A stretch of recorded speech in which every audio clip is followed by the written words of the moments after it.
Good morning, my dear students. I welcome to you on this digital platform from Pentecost Public City Secondary School, Badme. As you know, in our last video, we read second stanza of poem Risks. Now, let us start with third stanza of poem Risks. As you know, the meaning of risk is jokhim, and now stanza number third.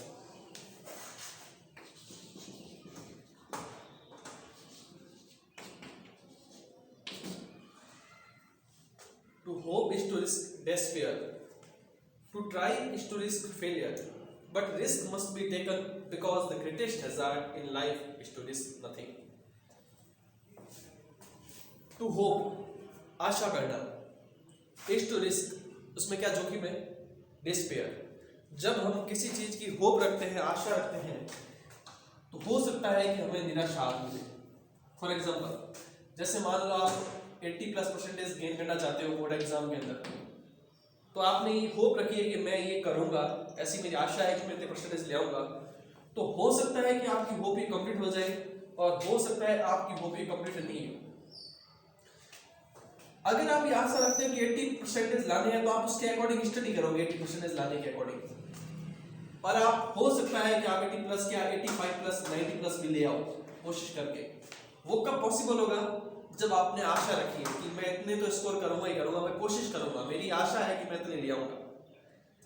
हो सकता है कि आपकी study अच्छी हुई हो और exam आपका अच्छा इतना नहीं हुआ हो और कॉपीज चेक करने में कहीं कुछ गलतियां हो गई हो. एनी हाउ आपका परसेंटेज जो है 80 से नीचे आ जाते हैं, 75 आ जाते हैं. तो आपने जो होप की थी, आपने जोखिम उठाया था उस आशा का कि मैं 80% ले आऊंगा, लेकिन आपको हाथ क्या लगी? निराशा. तो जोखिम किस बात का है?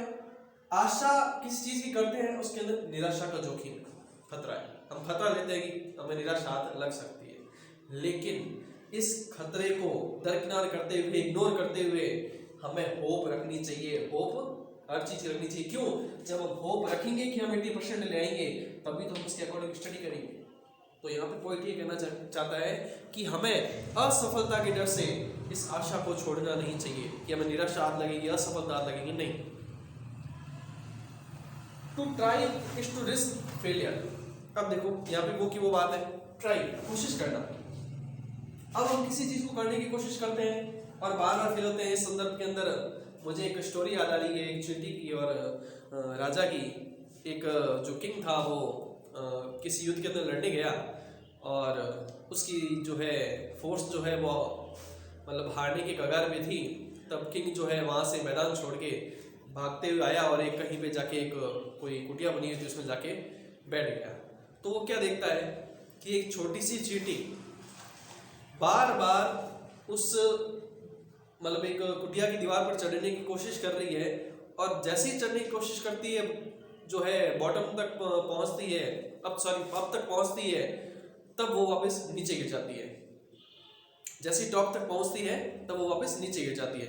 ऐसा काफी बार होता है, लेकिन 7th टाइम जब वो ट्राई करती है तो वो टॉप क्रॉस कर जाती है, टॉप पे चढ़ जाती है.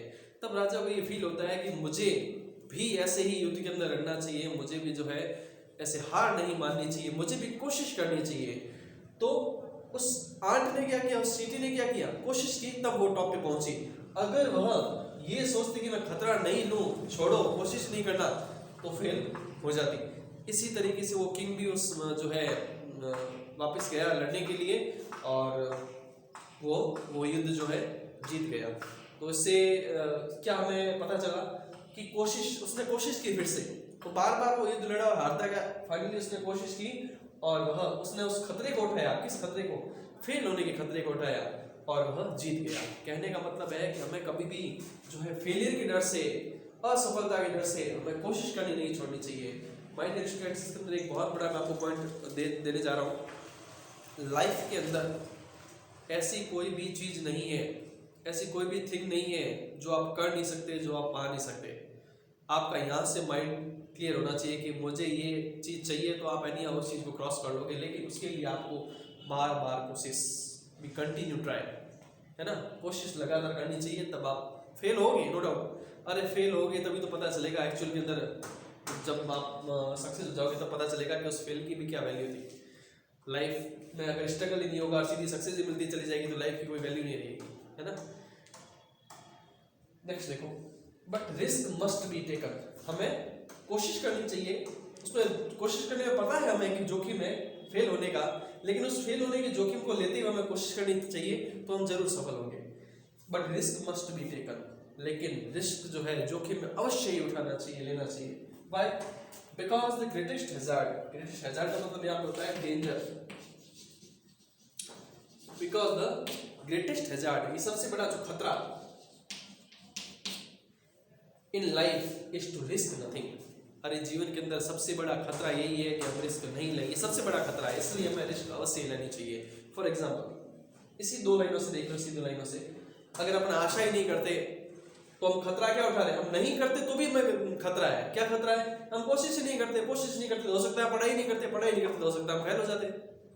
तो कहने का क्या मतलब है कि जिंदगी के अंदर रिस्क नहीं लेना ही अपने आप में एक बहुत बड़ा खतरा है। इसलिए पॉइंट कहता है कि हमें जो है according to time, according to situation, हमें क्या लेनी चाहिए, रिस्क लेनी चाहिए। तो हमें आशा को नहीं छोड़ना चाहिए, हमें कोशिश को नहीं छोड़ना चाहिए, और रिस्क जिंदगी में अवश्य लेनी चाहिए, क्योंकि जिंदगी के अंदर रिस्क नहीं लेना ही जिंदगी का सबसे बड़ा खतरा है।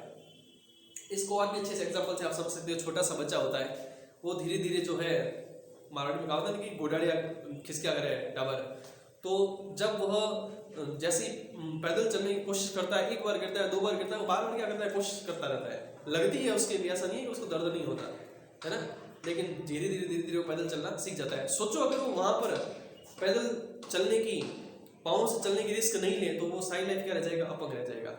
तो जिंदगी के अंदर हमें कुछ कर दिखाने के लिए, कुछ कर पाने के लिए हमें रिस्क लेनी चाहिए। और माय डियर स्टूडेंट, रिस्क लेने के जो है तरीके भी हमें समझ में आने चाहिए कि रिस्क कहाँ ले जाने चाहिए। एक फुलिश तरीके से जो रिस्क नहीं लेनी चाहिए।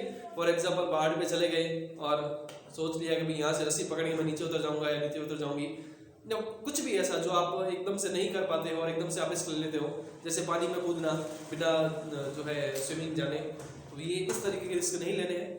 रिस्क कहाँ लेने हैं वो भी हमारा माइंड कैलकुलेट कर पाता है अच्छे तरीके से जब हम कूल माइंड से सोचते हैं। So my dear students, this is your third stanza, ठीक है ना।